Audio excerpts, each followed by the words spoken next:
Our next psychological tool or trap is framing. Framing relates to the way that options are framed. The way they are framed causes us to be either risk-averse, if there's a positive frame, or risk-seeking, if a negative frame. So let's try this experiment. And here's the deal. If you are sitting in a country outside the United States, I've got a special bonus for you, a special gift in appreciation for your participation in the course. Let me make it clear, this is a hypothetical. In accepting this gift, you have to make a choice. Your gift will be either $250, which I'll send you in an envelope, or I'll send you another envelope, if you pick the other option, where 3 out of 4 of the envelopes will be empty, and 1 out of 4 will contain a $1,000 gift. So I want you to think about which of those options you'll select. If you select the option on the right, you definitely will receive in the mail an envelope containing $250. If you select the option on the left, 3/4 of you will receive an empty envelope.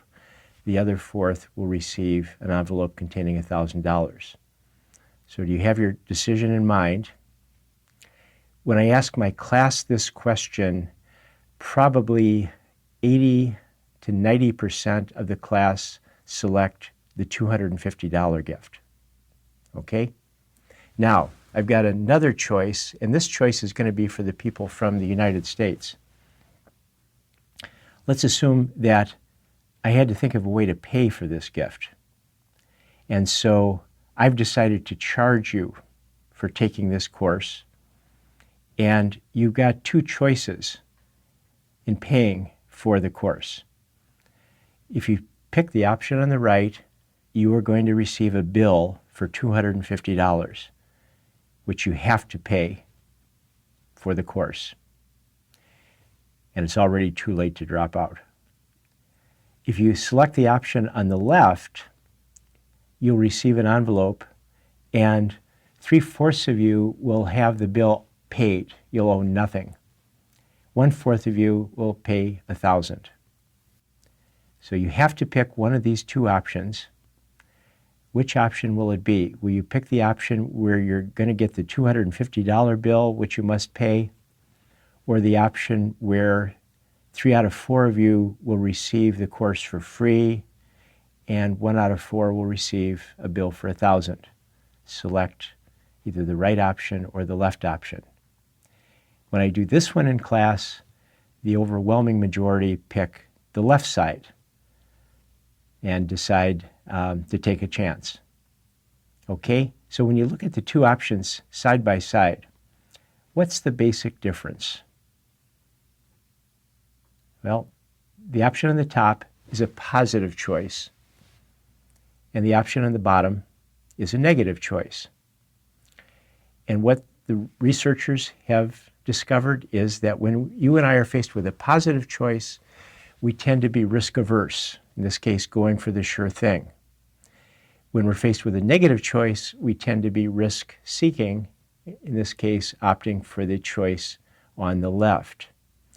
This relates to work done by a famous psychologist named Danny Kahneman, who was the only psychologist to ever win the Nobel Prize in economics. It's based on a theory called prospect theory. So let's try to apply this to a more realistic scenario. And here is the scenario. You're the director of a clinic.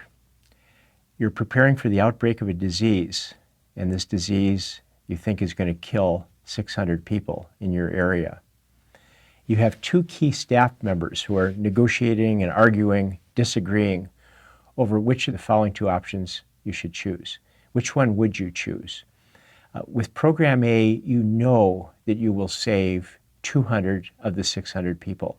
There's no question you're going to save 200 of the 600. With Program B, there's a 1/3 chance you'll save all 600, but a 2/3 chance that you'll save nobody. So please make your selection, program A or program B. Okay, now let me give you two other options and see what you would decide. Instead of program A and program B, let's assume that these are your choices. You have to choose between program C, where 400 people are going to die, and program D, where there's a 1/3 chance nobody will die and a 2/3 chance 600 will die. So now make your decision as the director of the clinic, program C or program D. This is based on a study by Kahneman and Tversky, and the results were that when people are faced with a choice between program A and program B, 3/4 of them pick program A. And when people are faced with a choice between program C and program D, almost 90% pick program D. But what's the difference between program A and program C? They're identical. It's just the way that the choice is framed. What's the difference between B and D? They're identical. The only difference is the way that the choice is framed. So this is a powerful illustration that the way you frame a choice as a positive choice, as between program A and program B, or a negative choice, as in the choice between C and D, can have a huge influence on the decision. So this is a very powerful tool for your negotiating kit. And that concludes our look at framing.